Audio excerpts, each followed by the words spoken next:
അദീബി ഫാസിൽ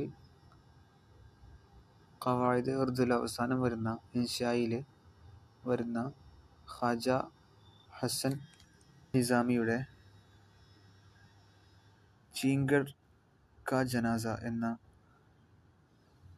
ഒരു എസ്സേയുടെ അല്ലെങ്കിൽ ഒരു ഗദ്യത്തിൻ്റെ ഒരു വായനയാണ് ഇവിടെ നടക്കുന്നത്.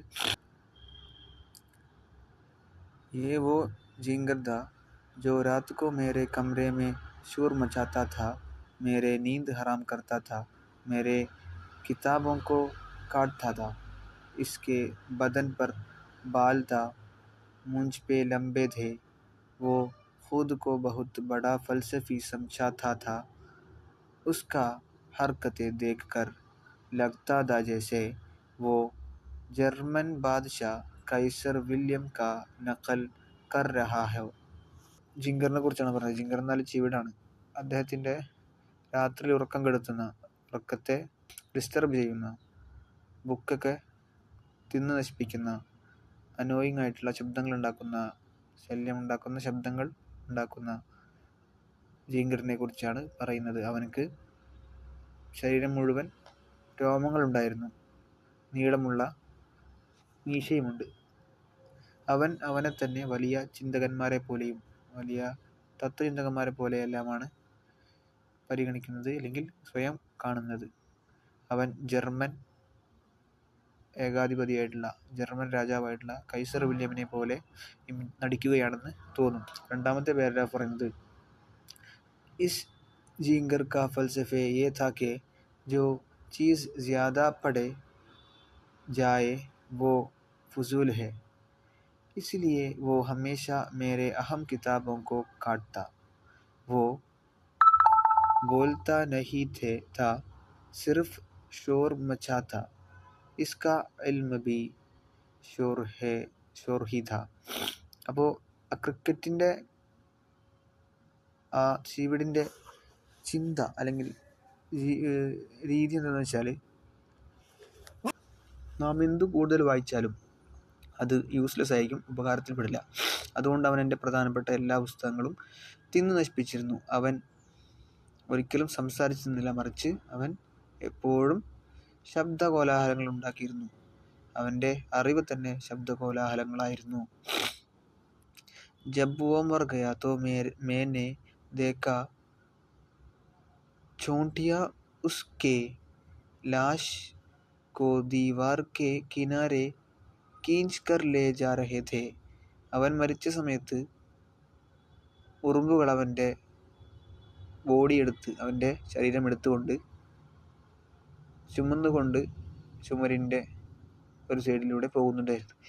मंजर ऐसा था जैसे कोई शाही जनाजा तोप पर रख कर ले जाते जा रहे हो. ആ കാഴ്ച എങ്ങനെയെന്നാൽ, വലിയൊരു കൊട്ടാരത്തിലെ ഏതോ ഒരു വലിയ മഹാരാജാവിൻ്റെ ശരീരം ഒരു പല്ലക്കിൽ വെച്ച് കൊണ്ടുപോകുന്ന രീതിയായിരുന്നു. നാലാമത്തെ പാരഗ്രാഫ് പറയുന്നത്, मैंने सोचा ये भी कोई कम दर्जे का जानवर नहीं था. ഞാൻ സ്വയം വിചാരിച്ചത് അവനൊരു ചെറിയ സ്ഥാനത്തിൻ്റെ ഒരു ജീവിയല്ല, ഒരു സാധാരണ ജീവിയല്ല. കുച്ച് ലോഗ് इंसान होकर भी इससे बदतर होते हैं. ചില ആളുകൾ മനുഷ്യന്മാരായിട്ട് തന്നെ ഇവനെക്കാട്ടിയും ബത്തർ, മോശമായിട്ട് ഉണ്ട്. इसका जनाजा तोप पर क्यों न हो, ये भी बादशाहों जैसा जिया और मरा. എന്തുകൊണ്ടാണ് അവൻ്റെ ശരീരം ഒരു പല്ലക്കിലല്ലാത്തത്? അവനും ജീവിച്ചതും മരിച്ചതുമെല്ലാം ഒരു രാജാവിനെ പോലെയല്ലേ. അഞ്ചാമത്തെ പാരഗ്രാഫ് പറയുന്നത്, ചോണ്ടിയാൻ इसके लाश पर काबिज हो गई. मैंने सोचा ये दुनिया भी अजीब है. ഉറുമ്പുകൾ അവൻ്റെ ശരീരം എടുത്തു, അതിനെ ഏറ്റെടുത്തു. ഞാൻ വിചാരിച്ചു ഈ ലോകം വളരെ വിചിത്രമാണ്. മർനെ കെ ബാദ് സബ്കോ ഗസത് മിൽത്താ ഹെ. जंगीर जींगट को भी इज्जत दे जा रहे हैं जैसे कोई बड़ा आलिम या बादशाह हो. മരിച്ചതിന് ശേഷം എല്ലാവർക്കും റെസ്പെക്റ്റ് കിട്ടുന്നു, മര്യാദ കിട്ടുന്നു. ഈവൻ ഈ ചീവിടിന് വരെ ഒരു വലിയ ആലിമിൻ്റെ അല്ലെങ്കിൽ വലിയ പണ്ഡിതൻ്റെ, രാജാവിൻ്റെ ഒരു ബഹുമാനമാണ്, ബഹുമതിയാണ് കിട്ടിയിരിക്കുന്നത്. ഇസ്ലാം कहता है कि मर्द की बुराई न करो, इसलिए मैं भी इस जींगर के खूबियों को याद करता हूँ. वो वफादार था, मेरे कमरे से कभी नहीं गया. ख्वाह में कितना ही इस निकालने के കോശിഷ് കർത്തെ. ഇസ്ലാം പഠിപ്പിക്കുന്നത് മരിച്ച ഒരാളെക്കുറിച്ച് തിന്മ പറയരുത്, മോശം പറയരുതെന്നാണ്. അതുകൊണ്ട് ഞാനും ഈ ചുവടിൻ്റെ നല്ല വശങ്ങൾ ഓർത്തു. അവനൊരു വിശ്വാസ്യതയാർന്നിട്ടുള്ള ഒരു ജീവിയായിരുന്നു. അവൻ എൻ്റെ റൂം ഒരിക്കലും വിട്ടുപോയിരുന്നില്ല.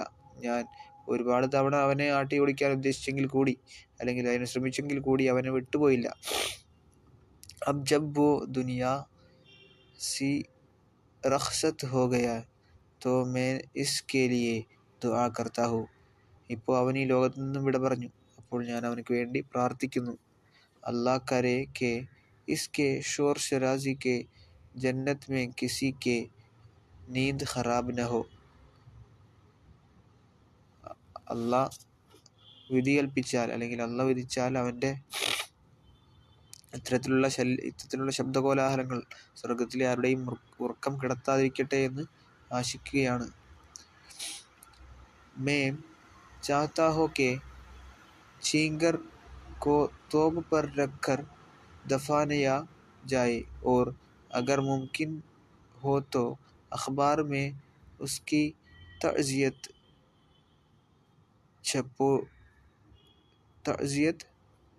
छपवाई जाए ताकि दुनिया जान ले कि एक अजीम फ़लसफ़े दुनिया से रखसत हो गए. ഞാൻ ആഗ്രഹിക്കുന്നത് ഈ ചീവിടുണ്ടല്ലോ, ഈ ചീവിട് അത് എല്ലാത്തരം ബഹുമതിയോടെയും അടക്കപ്പെടണമെന്നാണ്. ഒരു പെട്ടിയിൽ വെച്ച്, പറ്റുമെങ്കിൽ ഒരു ന്യൂസ് പേപ്പറിലെല്ലാം ഒരു ചരമക്കോളം കൊടുത്ത് മരണപ്പെടണം, എല്ലാ ബഹുമതിയോടെയും അടക്കണം. എന്നാലേ ജനങ്ങൾ ഈ ലോകത്തുനിന്ന് വിട പറഞ്ഞത് ഒരു വലിയ ഫിലോസഫറാണ്, വലിയ ചിന്തകനാണെന്ന് അറിയുകയുള്ളൂ. അതിൻ്റെ കൺക്ലൂഷനാണ്, ഖ്വാജ ഹുസൈൻ നിസാമി ने एक आम जींगड़ के जरिए इंसानी मुआशरे पर तंज किया. ഖ്വാജ ഹുസൈൻ നിസാമി ഒരു സാധാരണയായിട്ടുള്ള ചീവിടുന്ന ജീവിയെ കൊണ്ട് മനുഷ്യ സമൂഹത്തിനെയാണ് ഇവിടെ കളിയാക്കുന്നത്. ये इन लोगों के तरफ इशारा है जो ये फ़ायदा होते हैं मगर खुद को अजीम समझते हैं. ഇവിടെ അദ്ദേഹം ഉന്നം വെക്കുന്നത് മറ്റാരെയും പരിഗണിക്കാതെ അവരെ മാത്രം പരിഗണിക്കുന്ന, സ്വന്തത്തെ മാത്രം പരിഗണിക്കുന്ന മനുഷ്യന്മാരെ കുറിച്ചാണ്. और मरने के बाद हम सब को इज़्ज़त देते हैं चाहे वो इसका हकदार हो या ना हो. മനുഷ്യർ മരണത്തിന് ശേഷം എല്ലാവരുടെയും മരണത്തെയും നമ്മൾ അവരെ പുകഴ്ത്തുന്നു. അവർ ആ പുകഴ്ത്തലിനെല്ലാം അർഹരാണോ, ജീവിതത്തിൽ അവരതിന് അർഹരാണോ എന്നൊന്നും നാം ചിന്തിക്കുന്നില്ല.